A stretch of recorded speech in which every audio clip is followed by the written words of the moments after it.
This is the Can Crushers Wrestling Podcast. The following contest is scheduled for one fall. Let's go nuts!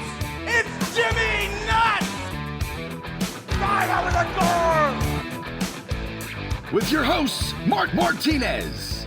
Because I'm the Mark and I'm awesome! The Guru.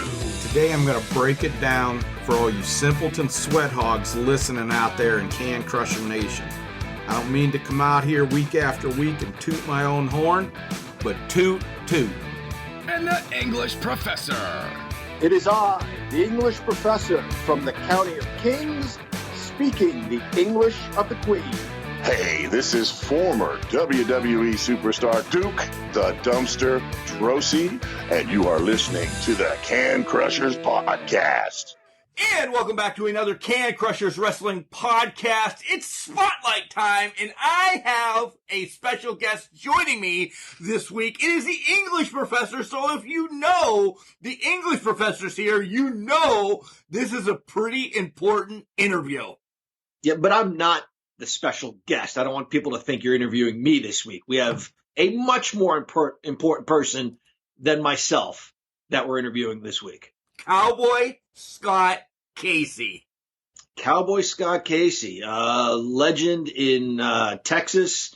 We know him from a good, I want to say 3 years, maybe 4 years. He was a staple on WWF television. Got some wins over some of the mid-card guys, and then Can Crusher alum Barry Horowitz. That's it, yeah. He's got some wins over Barry Horowitz, but shared the ring with who's who. Andre the Giant, Rick Rude, Honky Tonk Man, Iron Sheik, list goes on and on. So he's been there and done that. I can't wait to ask him questions about all of that, but I do want to dive back into the Texas roots that he has and talk about, we know he's been trained by Dory Funk, so he's worked with the Funks. We love the Funks, John. Between me and you, we're huge Funk fans. So some of that, huh? Absolutely, yeah. Not to mention, one of my favorite territories of all time, Dallas.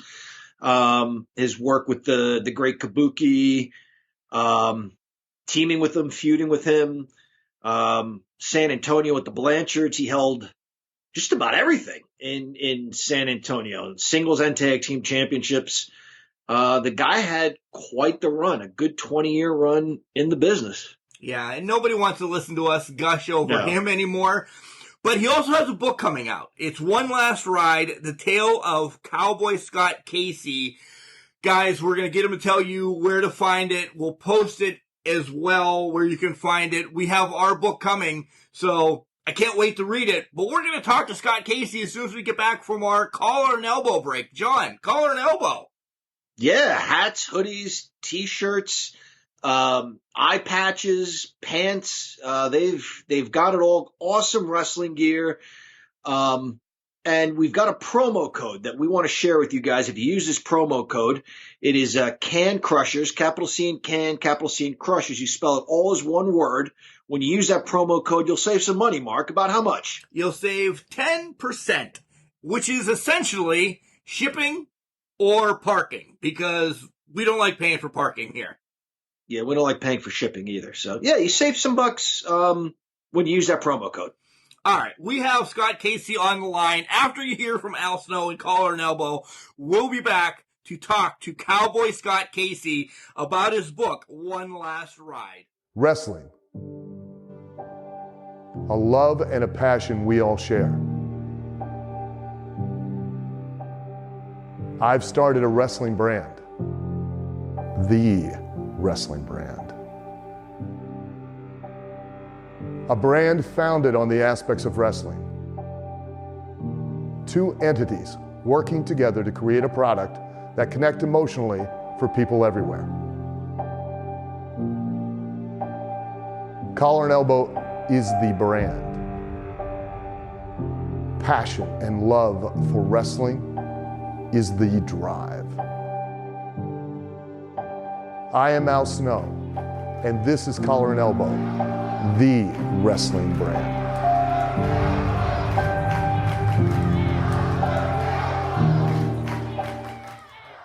And welcome back, Can Crushers listeners. We just heard from Al Snow over at Collar and Elbow.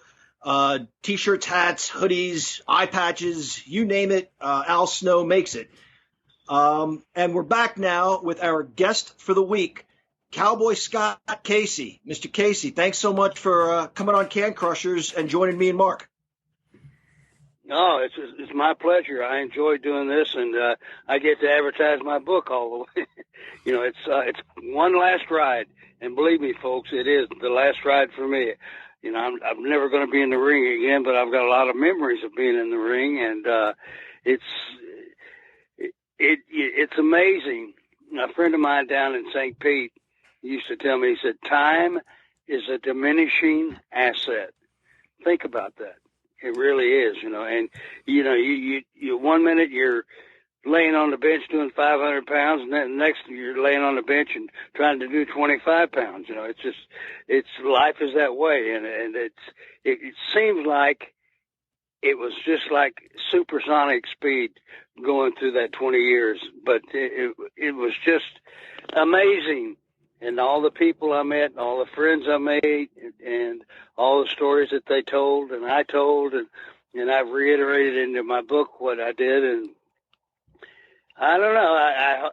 So far it's been pretty good. I've got a lot of good response. I've got a lot of good sales off the book, and looking to do more. My partner, Nick Massey, that's M-A-S-C-I, he lives in Bristol, Connecticut. I call him that damn Yankee like you guys are, but not Southern accent, you know. But what a great guy. And if it hadn't been for him, I would never have done it. You know, I mean, he's 36 years old, quick as a whip, and he's got another baby on the way. I told him, I said, you know, Nick, you just because you poke a little fun at her doesn't mean she has to take you serious. But it was...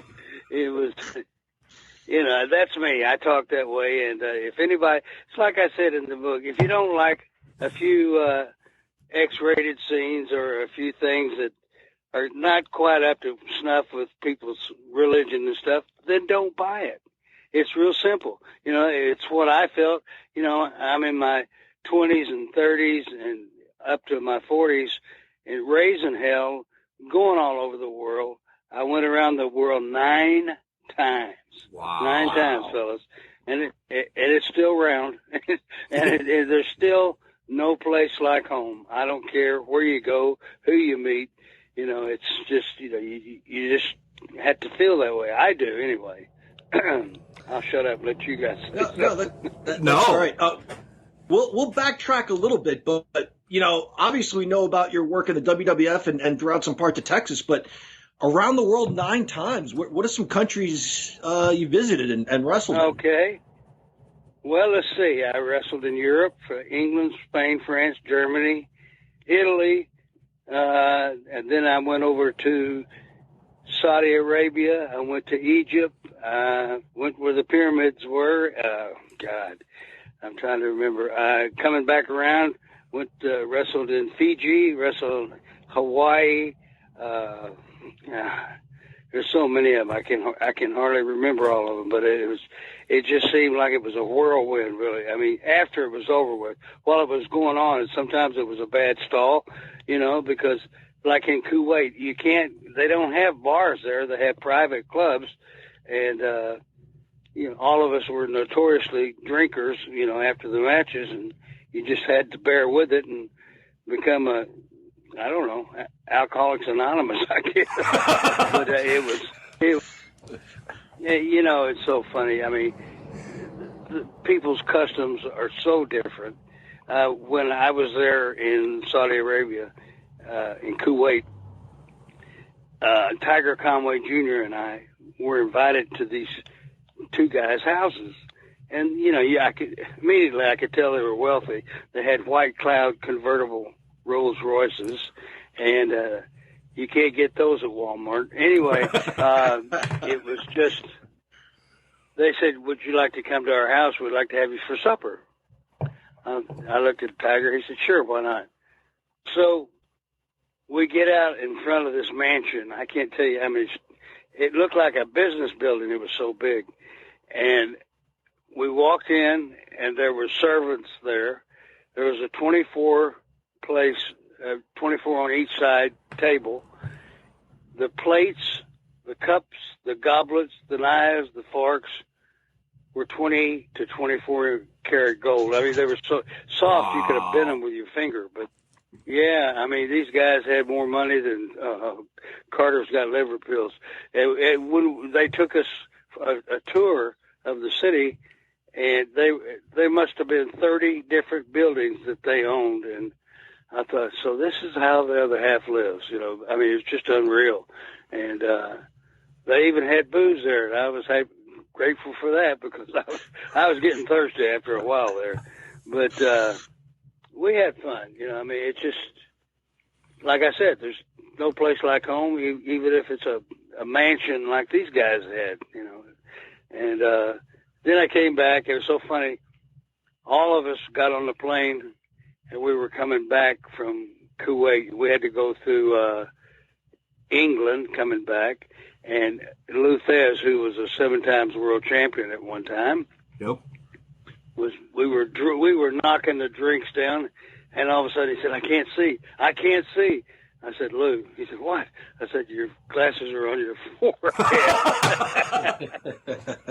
I mean, you know, we all just pounded them coming back. And just fun things like that. And then we had one guy, his name was Juan Reynosa, and he went as Taurus Bulba or something like that. And he got drunk, and we left him. Of course, we were in no condition to count heads at the moment. And he got back on the next plane the next day. I mean, he had to stay over. But it was just crazy, you know. It's just, if you fly from England, I guess it's south of hell. I don't know. I was up in the air. It's just miles and miles and miles of sand, you know. I mean, it's just incredible. And I went with Tiger. We went looking around at the shops that they had there, and guys, I'm telling you, they had gold shops.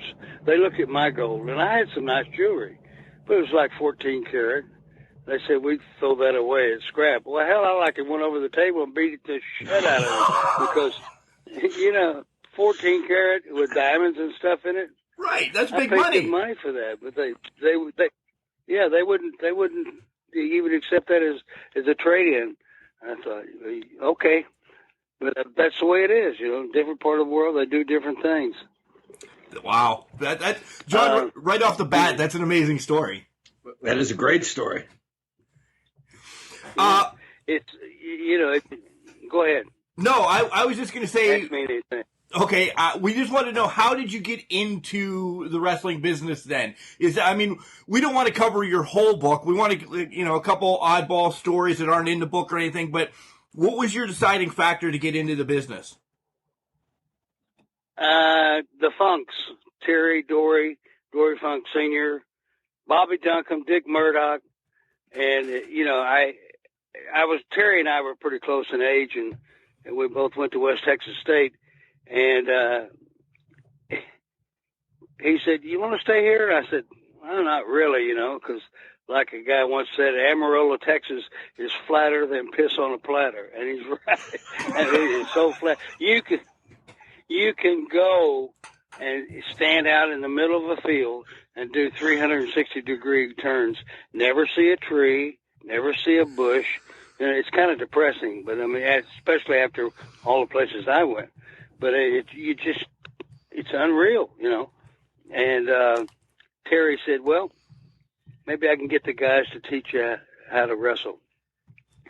So I got out there, and, you know, I kind of had an inkling of what was going on, but I'm not going to tell you these guys what I thought.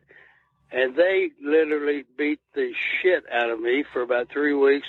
And I guess finally they got together and said, "Well, hell, he won't quit. We might as well teach him how to wrestle." And so they did. You know, I mean, you know, you're looking, here I was like not quite 6 foot tall, and everybody else was 6'3", 6'4", and they were pounding me, bouncing me off the ropes, body slamming me. giving me elbows, and it just incredible. A quick story. Dory Funk Sr., God rest his soul, and I'm sure you guys never heard of, or saw him, or you probably heard of it, but he tells Murdoch in the back, he said, this was my very first match. Let me put it to you this way. I'm wrestling Dick. Great guy. The Senior tells him, I want you to hard wing. Now, if you don't know what a hard way is, if you stand there and I knock the living shit out of you, that's a hard way. You know, and normally in the business, if somebody hits you like that, it comes in pairs, because I'm going to get mine on you if you got one on me. You know, it's just the way wrestling was. I don't know how they do it now, but anyway, so we get in the ring, and he said, okay, here it goes. And wham, I mean, he knocked the crap out of me. Nothing. My eye didn't blossom up, didn't bruise, nothing. You know, and 2 or 3 more times, I said, I think that's enough. Why don't we just finish this? So we did. We go back to the dressing room, and Funk Sr., it was his idea. He says, Murdoch, you son of a bitch, I thought you'd fucking hard way him. Well, I tried. And when he said tried, Senior, he's standing there, look at the Senior's here, and then Murdoch, Terry, and who else was with it? Murdoch, Terry, and so much fun being old. It's the shit. You can't remember anything. Anyway, he hit me so hard and busted my eyebrow up, and I didn't know it till years later when I went to New York. Lord Al Hayes was standing there. He said, goodness gracious. You know, he was from England. He said, you won't believe what that just happened. I said, what? I'm going back 20 years. I said, what are you talking about? He said, when Senior hit you, he caromed off of you, hit Murdoch, and then hit Terry.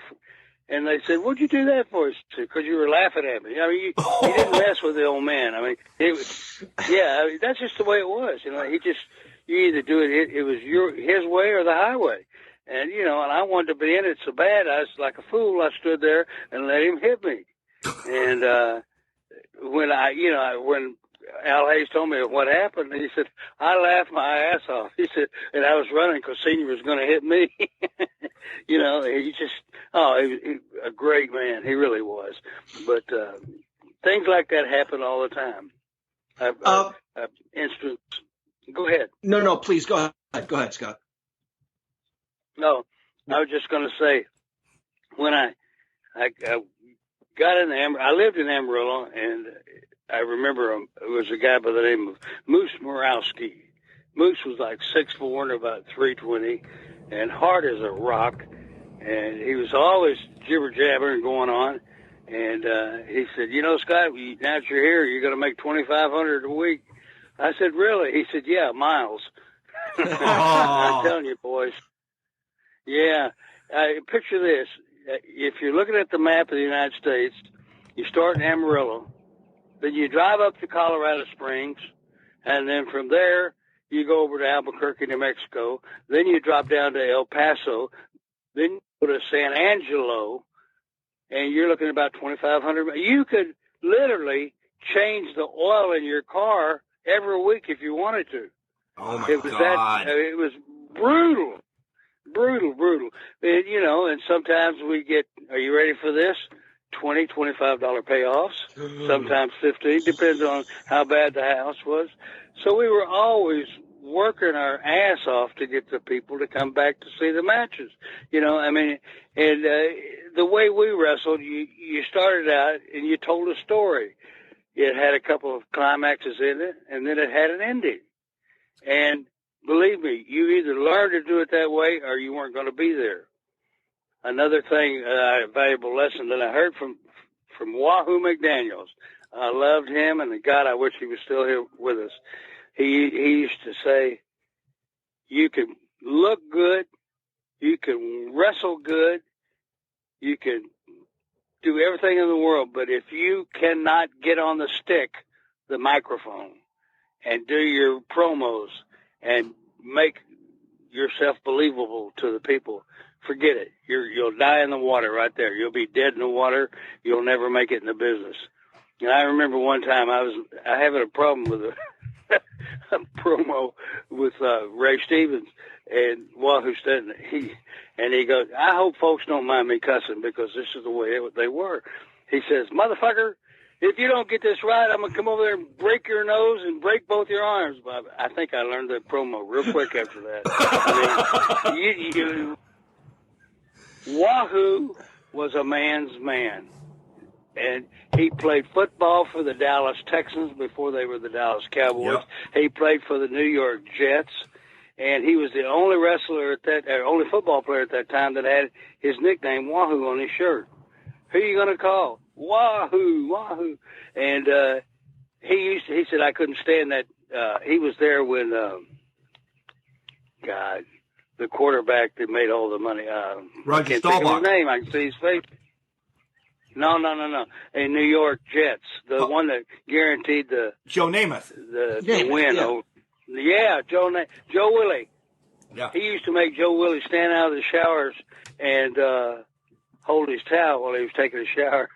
Oh wow! You gotta be kidding me.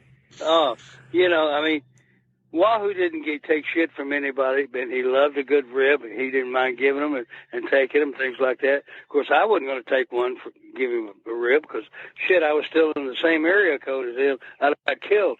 But he was incredible. Let me tell you a really, really fun story. All right. Wahoo's theory in life, if a little bit's good, then a whole bunch is great. Now think about that for a minute. So one day we had TV at Tuesday in San Antonio, and after the matches, I mean, sometimes we've been there 12, 13 hours doing promos so they could ship the tapes out so people would know what was going to happen. And, it paid off in the long run, but God, it was brutal on us. But anyway, after the matches, we go to a place called Diamond Gems. They had like this 8 or 9 foot tall white stuffed polar bear.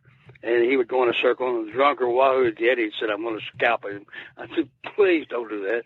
So anyway, we're standing there, we're pounding the drinks, and all of a sudden, no Wahoo. And I thought, what the hell? And so I got to tell this story.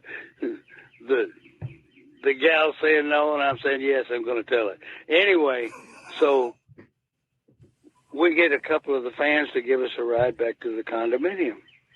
And we get there, and Wahoo had a black Cadillac. The door of his Cadillac was open, the lights were on, and it was running.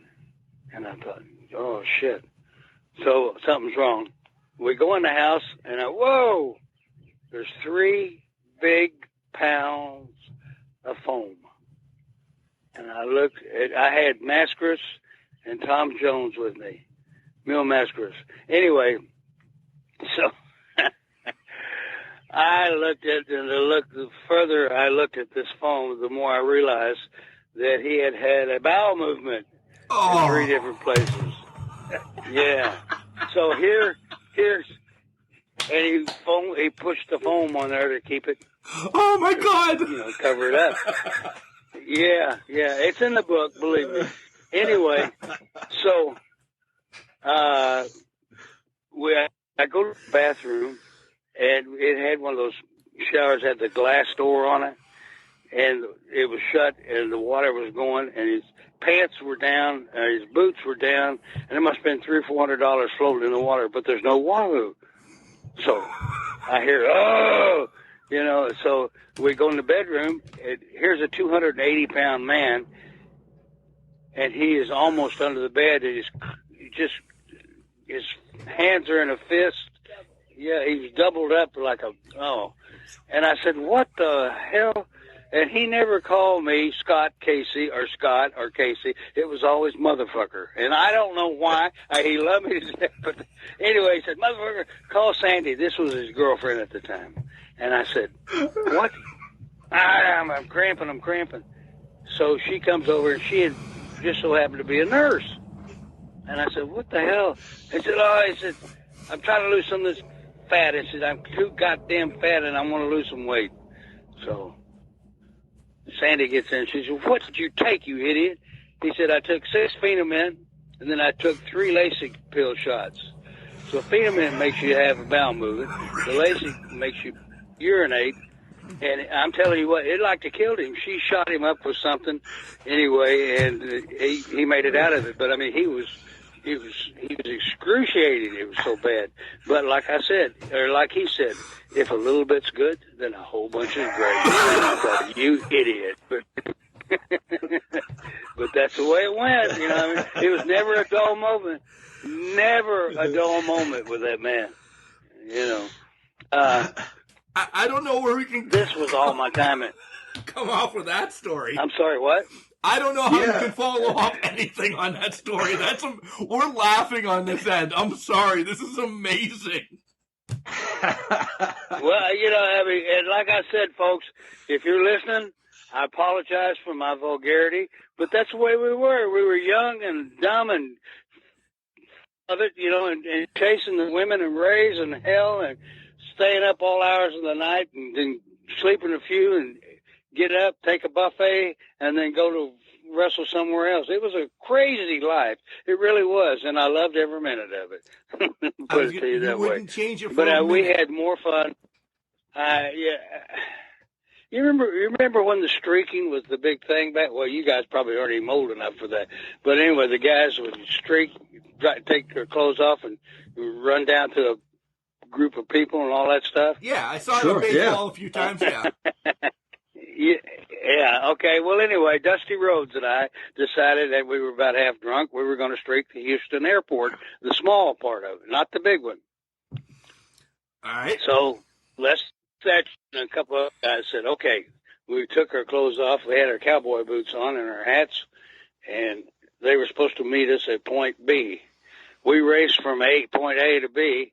Guess what? No less. No, and I still got him pissed. I'm still pissed at him for that. But we're standing there buck-ass naked with a cowboy hat in front of us, and I said, nobody's ever going to believe this. He said, I don't care. I just want to get my pants back on. And anyway, they took off, but they came back later, you know. But they took off with your clothes. Yeah, they took off with our clothes. You know, we didn't, just had nothing but a smile on, really. So that's the way it was. We were always doing silly stuff like that. It didn't matter, you know, I mean, because if you stop thinking about it, here you are. I mean, sometimes I went 3 years without a day off. You know, and you get bored, you get tired, you're chasing the gals, you're having a good time, you're drinking and all that, but you're young and you can do it, and that's the way it was, you know. But that was in San Antonio. That was the greatest place I ever had to wrestle. And today is Cinco de Mayo, so all you Hispanics out there, hola, you know. It's cerveza time, for sure, yeah. But I love Cinco de Mayo, yeah. But raised a lot of hell doing that. And if you want to go to a different area, I can tell you about going up to New York. Sure. You know, we went. Sure. Okay. Pat Patterson, God rest his gay soul. I knew him. I met him and Louis at the matches in Amarillo. He was wrestling there. So, Louis and I got to talk and became friends, you know, and they didn't hit on me or anything like that. They'd been together more years than most marriages. Anyway, Pat, when I finally got into the wrestling, and I'd left Dallas at the moment. I left the Von Erichs, and he said, I want you to come up to New York. I thought, great, I'm going to make some big money. I get up there. My first match is against Dino Bravo, and bam, I got to put over, which means I am not going to be one of the featured guys in this company. But, you know, just to go to New York and just to wrestle with, it was the WWF then, is quite an honor, you know, and I loved it, you know, and I was disappointed because if I backtrack up to San Antonio, Eddie Mansfield and I set records that are still not broke down there. I mean, we had 10,000 people outside in one match, and the arena was full. It was a Hemisphere arena, And your ego kind of says, hell, this is what's going to happen. But on the other side of that coin, you're saying, hey, we did something nobody else ever did. And I was proud of that, And there's a lot of ups and downs in the business, and you just have to either go with it or get out of it, And I went with it for over 20 years and loved every bit of it. And I got people say, well, you never get hurt or anything like that. Horse shit. You do too. I've got a clavicle or collarbone that is disconnected because I went out of the ring with the bushwhacker Luke, and we landed on my shoulder, and between the two of us, we're about 500 pounds, and my collarbone, I turned my head and I hit my chin on my collarbone. And he said, mate, he's from Australia. He said, mate, your collarbone. I said, screw that. I said, let's finish the match. So we did. I go back to the dressing room. What are they, EMTs? Yeah. Techs came in there and said, okay, here's what I want to do. Is I want to wrap it over your shoulder and under your elbow and keep your arm in. I said, you're going to eat shit and bark at the moon. That's what I want you to do is what's going to happen. And I told him how to wrap it. Next day, I wore a T-shirt. I wrestled. Next day, same thing, because an old-timer by the name of Wahoo McDaniel told me when I tore my finger up, boy, they don't pay to see sick wrestlers. And he was right. I mean, it was tough sometimes, you had to take the good with the bad, and, it just, I'm going to go through some of the injuries. I got a cut on the back of my head that's about 2 inches wide. I don't know how I got there. I had the collarbone tore up. I had, what the tricep looks like. It's a horseshoe type thing. Well, anyway, the inner tricep on both my arms were torn within a week of each other. And after that, I went to Japan. I can't remember how many times I was over there, but anyway, one of the Japs landed on my side and he popped my sternum. And I get up, and I thought, you son of a bitch. And I take a chair like I beat him to death. And he he's talking Japanese, So Giant Baba said, what happened? I told him. He said he deserved it. So, and Baba and I got along real well. Anyway, going on down, I wrestled Nick Bockwinkel, Colorado Springs, for the world belt. And we're supposed to go through an hour. We're at the 58-minute mark, and I shoot him in, and I call it a European backbreaker. Where you bend over, you hook your right arm around the waist, grab the left leg, bring him up in the air, and drop him down across your knee. And for some reason, my leg gave out, and I tore my groin. Oh. And it was black and blue. And I remember, two stories in one here. Wahoo saying to me, you can find sympathy alphabetically in the dictionary between shit and syphilis. Look it up. In other words, he was a tough, mean son of a bitch, and he didn't care, And I just kept on keeping on. Anyway, going down, I tore up my right knee, broke bones in both my feet, and I always remember what Wahoo said. When I tore up if you could picture this, you're holding your hand straight out, and your little finger is kind of dangling. And because I wrestled Dory Funk Jr. for the world belt, and he locked up, and his forearm caught my little finger. It's called a collar and elbow lockup, okay? Yep. But when we locked up, oh, God, and we were doing what they call a 2 out of 3 fall match. And I went back after the first fall, and I'm MFing and screaming and hollering and carrying on. Wahoo said, boy, or he called me motherfucker. Anyway, he said, you can find sympathy in the dictionary. And that was 40 years ago, guys, and I never, ever forgot it. I turned that whining and crying off like somebody turning a water tap off. because, if I didn't, I've been humiliated forever. But anyway, those are just stories about injuries. I had ribs broken and got teeth broken from it, and there again, Wahoo's saying about sympathy comes into play. It's not a sport for the faint of heart, because stop and think about it. Everybody in the business was trained by somebody different, and you learn different ways to do things, and sometimes you got hurt, sometimes you didn't. It's just like I trained Booker T and his brother Stevie Ray, and tried to train the Ultimate Warrior. That's another story. But anyway, I trained these two guys, and they'll tell you in their book, and I think there's a series coming on, they should mention me training them. But they were.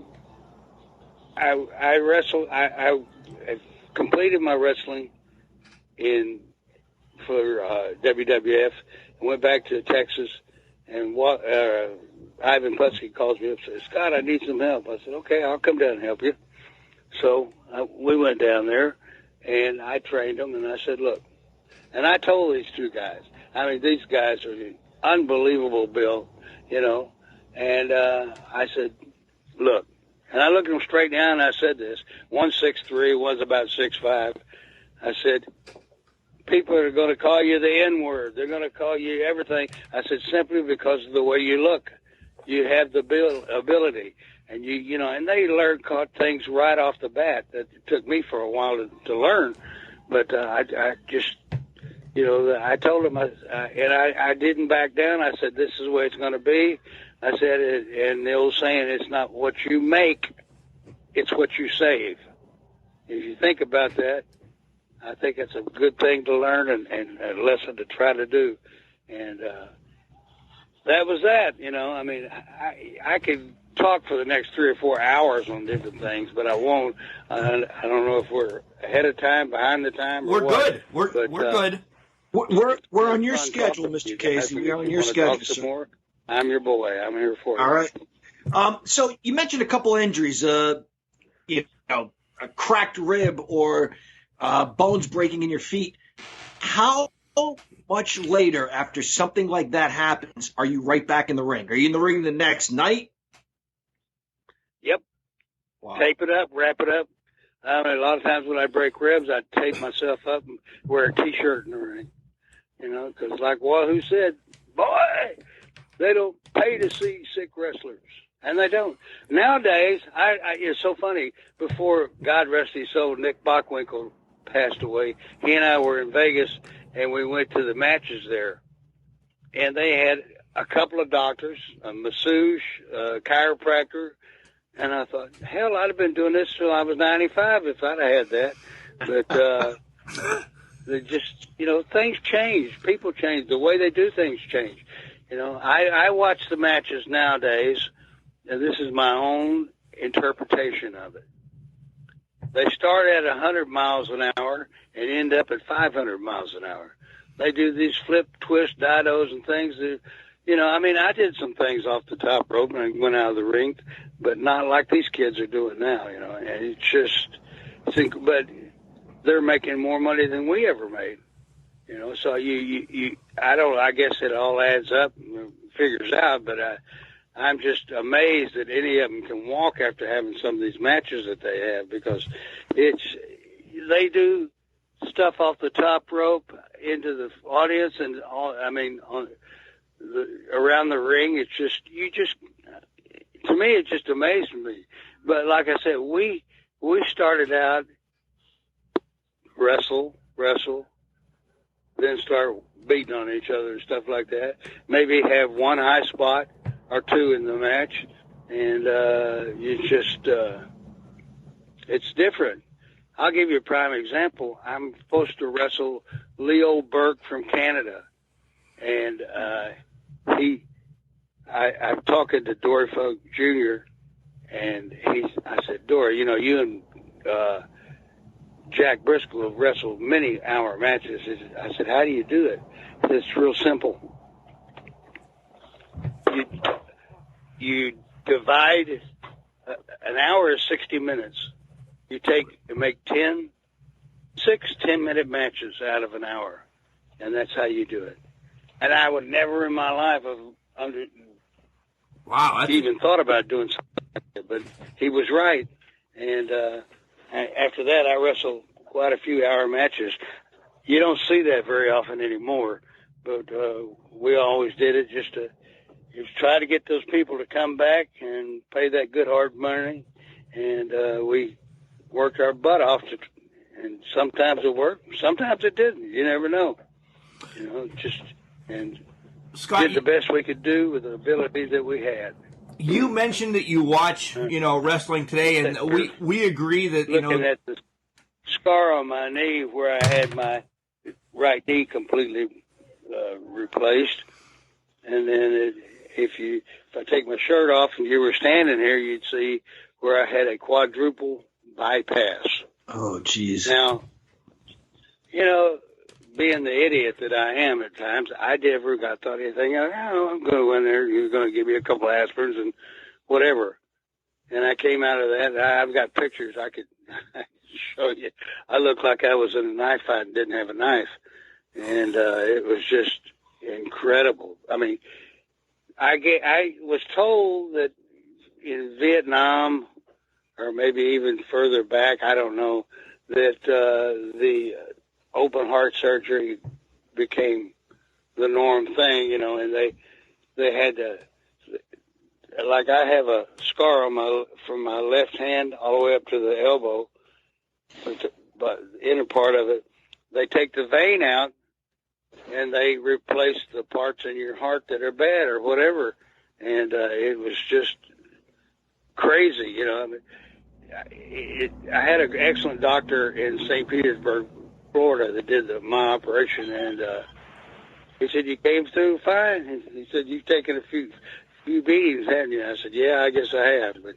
And he said, "Well, you're doing fine." But it just, I mean, you see on TV somebody, they're having a heart attack and they grab their arm and all this other crap. That ain't happening. It didn't happen with me. I came in from work one night and I felt like somebody was taking their three fingers and tapping them lightly on my left shoulder. Then all of a sudden I felt like somebody was pulling my teeth out. I mean, it was excruciating. And then I started spitting uncontrollably. So I thought to myself, in all my infinite wisdom, something's not right. So I hop in my car. I'm still having these little twinges, and I go down to St. Petersburg, Florida, to St. Anthony's. I'm sorry, to St. Anthony's Hospital in St. Pete, and I walk in, and there's these three doctors.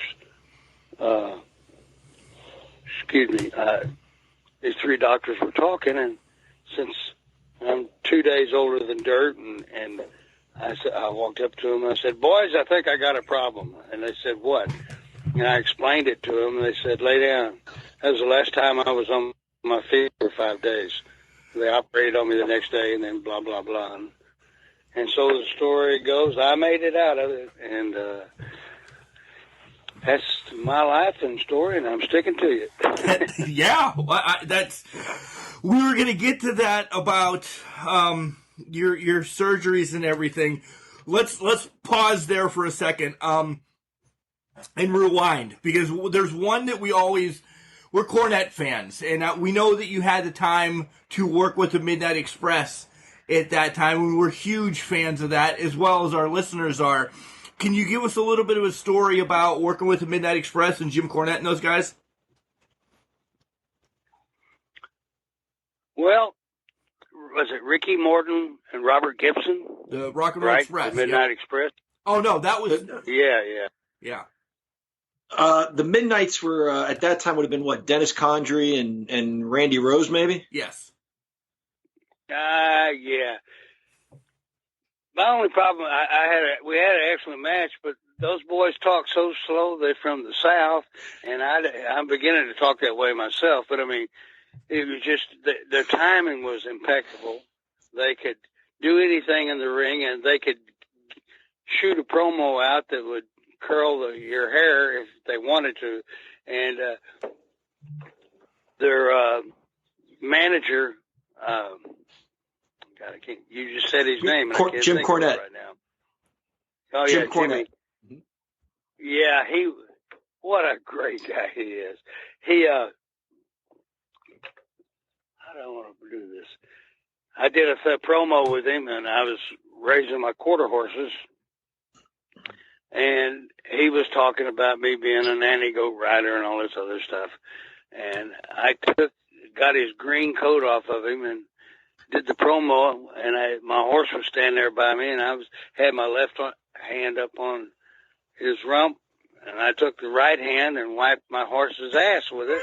And I thought that was the only thing I could do to kind of get back at him. It got over bigger than you wouldn't believe. People went nuts. And Cornette, Mr. Kent, I mean, he does promos like crazy. I mean, you give him a subject and he'll expound on it for the next 30 minutes, but he was great. He really was. And they laughed their ass off, and we made a few dollars with it. So I was happy with that. And that's the way it went.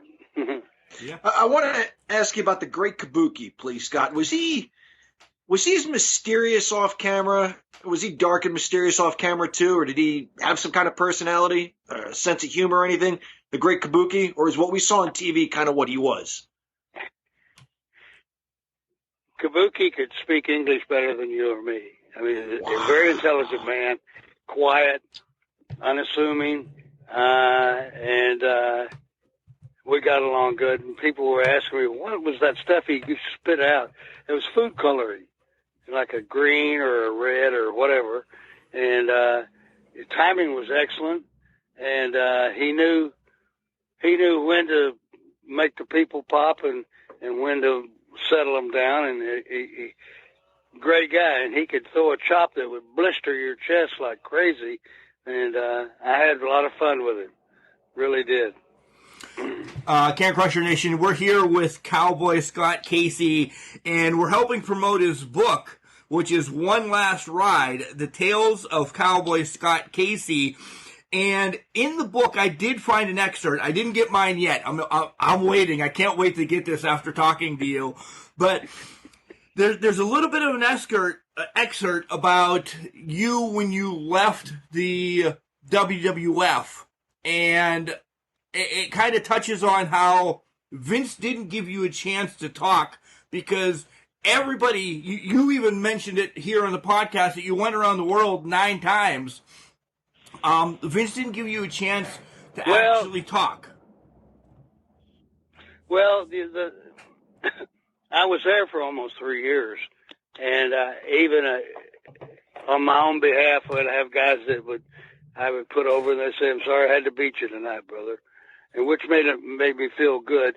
But as far as Vince went, in 1990, I knew that a bunch of us were getting our walking papers, and I walked in this dressing room. He's sitting there behind the desk, and I'm about 245 pounds of just pure solid muscle and steroided up to the gill.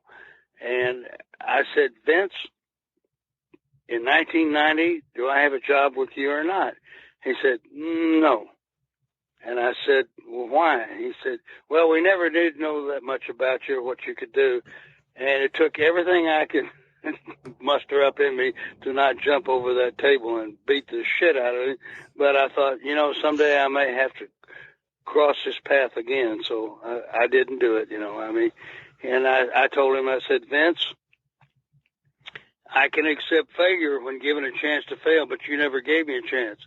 I set all kinds of records in Texas and stuff. Evidently, that door was shut whenever we were up here.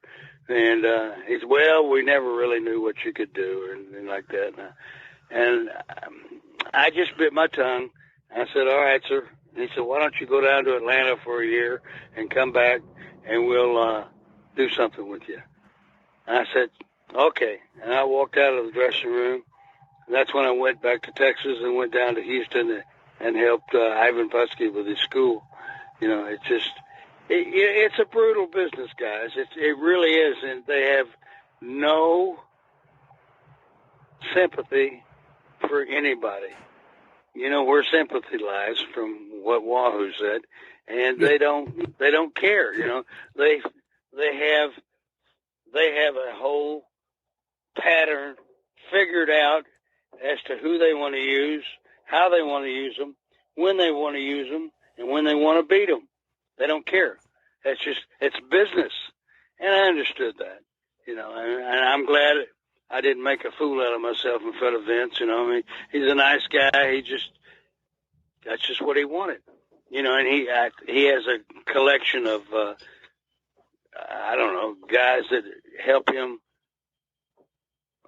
just make it happen.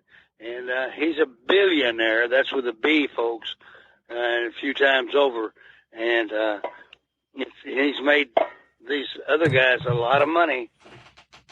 And I can't begrudge him that, you know. I mean, I'm going to be a gentleman and just say that's the way it was. We won't keep you too much longer, Mr. Casey. A couple other questions about Dallas. Were you there when David passed away in Japan? Were you working in Dallas at that time? Yeah.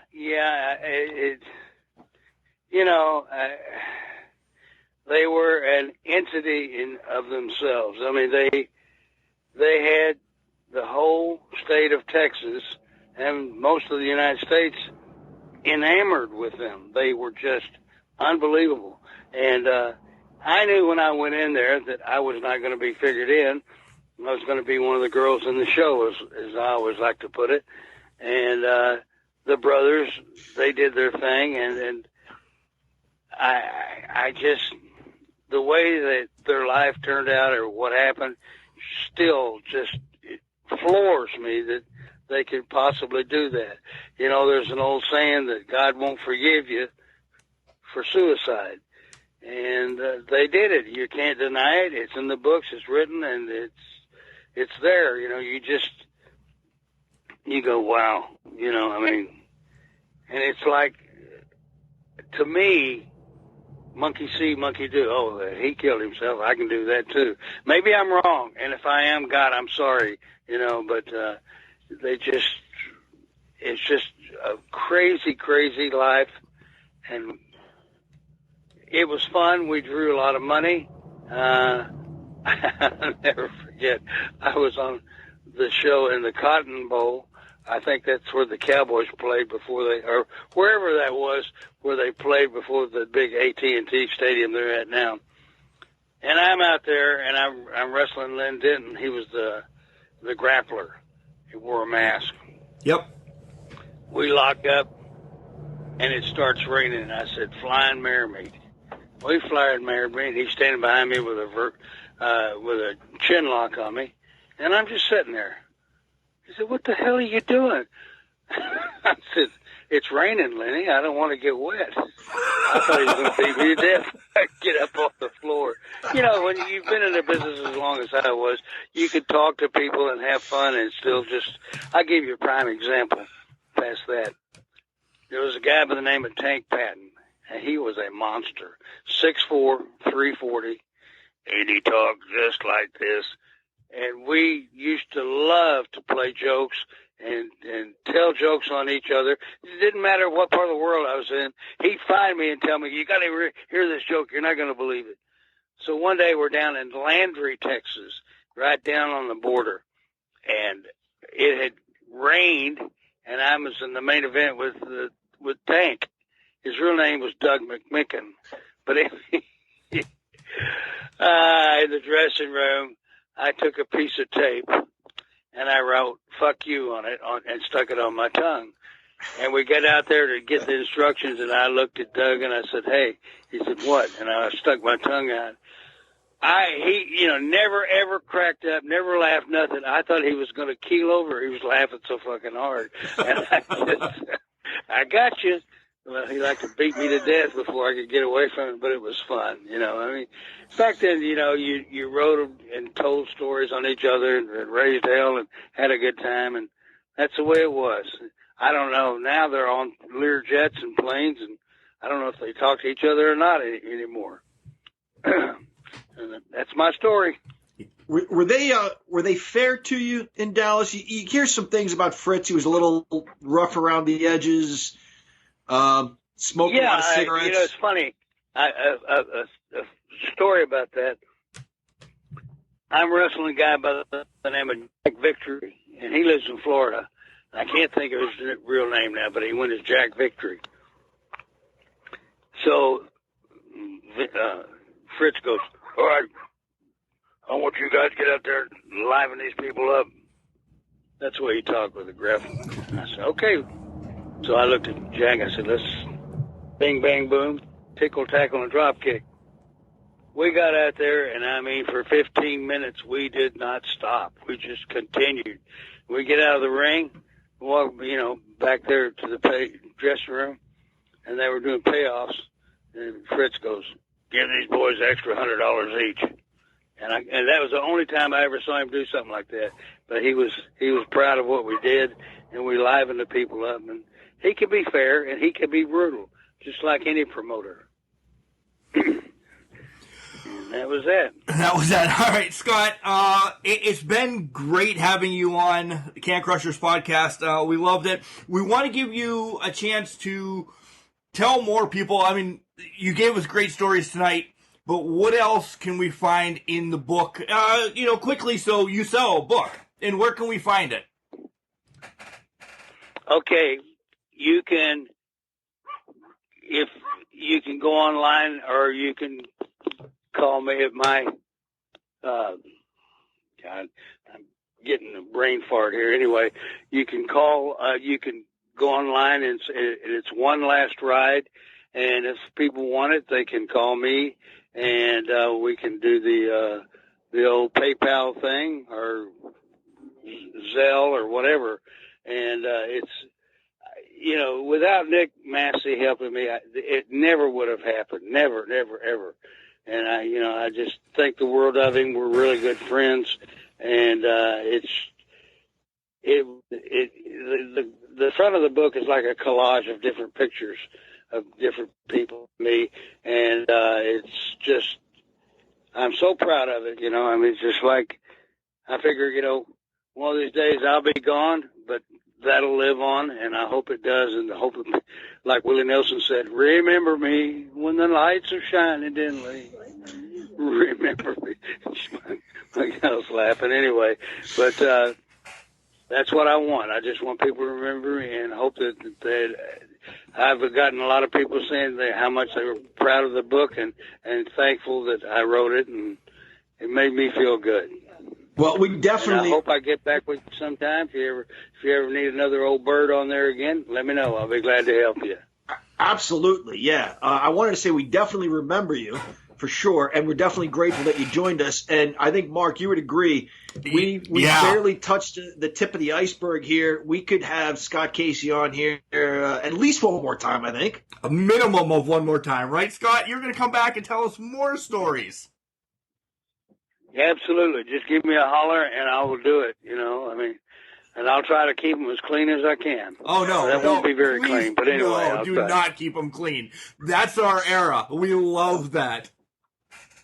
Yeah. Okay.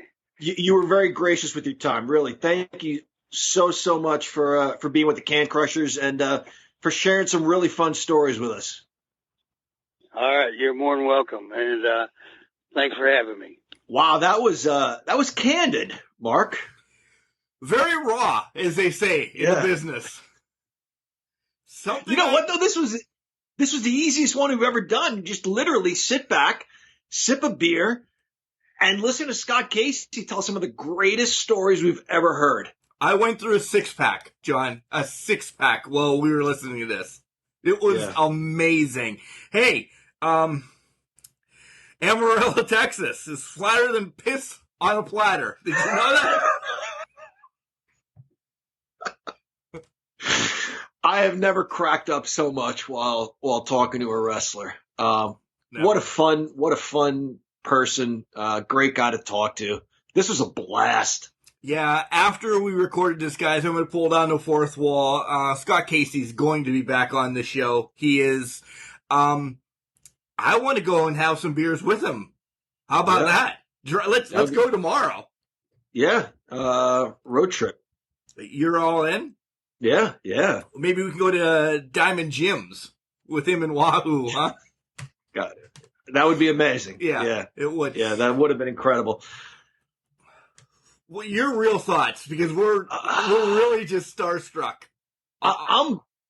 I'm a little bummed. The only down part of this whole thing was he didn't remember Joe Namath's name. And I'm a big Jets fan, so Really? I can't believe he didn't remember. But that's what you're going to get from this. No, this was awesome. Again, as we mentioned to him before we let him go, we barely touched the tip of the iceberg. We both wanted to ask some more stuff about San Antonio, about Dallas, New York, all that sort of stuff. And I would love to know more about his travels, because what we saw, what we read about in the magazines were that handful of territories that we discussed with him. Was it Fritz sending him to all these places, or was it the Blanchard sending him all over the world? Who was he working for when he went to all these places? But you can't interrupt a guy like that when he gets rolling. No, you can't. He mentioned one that I had written down, John, Eddie Mansfield, that he was great friends with. The wrestling world, Eddie Mansfield does not like. So I kind of wanted to dive into that a little bit. So that might be one that I keep on the shelf. So when we bring him back after I read the book and you read the book, we say, hey, What's up? Yeah, absolutely. Keep your phone ready, Mr. Casey. We will be calling you back. Yeah, amazing interview. I loved everything about it. I wish the book would get here tomorrow. This is one of the ones, John, normally we read the book first and then call. Right. We did it backwards, and I think it's going to help us this time. I think so, too. Yeah, I think this is going to be a really good read because, Scott Casey obviously wrestled. He was during our wheelhouse era, if you will. He was at the 88 Survivor Series. But his heyday was maybe a touch before our time. So I would love to read some more of the stories of what was going on in those days. And, what really stood out to me is the working through the injuries, just tape it up and go back out there. And if I got any sense from him and if I understood him, he did what he had to do back then. And he says it's different now, but he didn't commit to it being better or worse. It almost seems like he's happier for this generation that they get that breather, they get that break. Hey, if you're hurt, go heal up and then come back, as opposed to the cutthroat era he worked in. 2,500 miles a weekend. And essentially, if you work 3 shows, you might get $60. That's not covering gas. Even at whatever it was back then, 99 cents a gallon, 50 cents a gallon, still not covering gas. Well, there was a point there in the late 70s, early 80s where I don't know if there was an oil shortage or what the deal was, but gas was about what it is now. So imagine those prices, in the 70s and 80s. Those guys, they were losing money. They were essentially working, and probably losing money. Yeah. Well, he made reference to that. Yeah. Oh, my God. We could end this for an hour long as well, but we have to wrap it up. Just know, Scott Casey Part 2, it's going to be in the hopper real soon. Yeah, it has to be. Again, we barely scratched the surface here. This was a lot of fun, Mark. It's escalated to, that's what 6 Beers does during a podcast, escalated to one of the tops here on Can Crusher podcasting. Easily. Yeah. No disrespect to anybody else. We've got a ton of these interviews that you've done especially. This is very near the top of my list. Yeah. So remember, John, just because you're trash, it doesn't mean you can't do great things. It's called a garbage can, not a garbage cannot.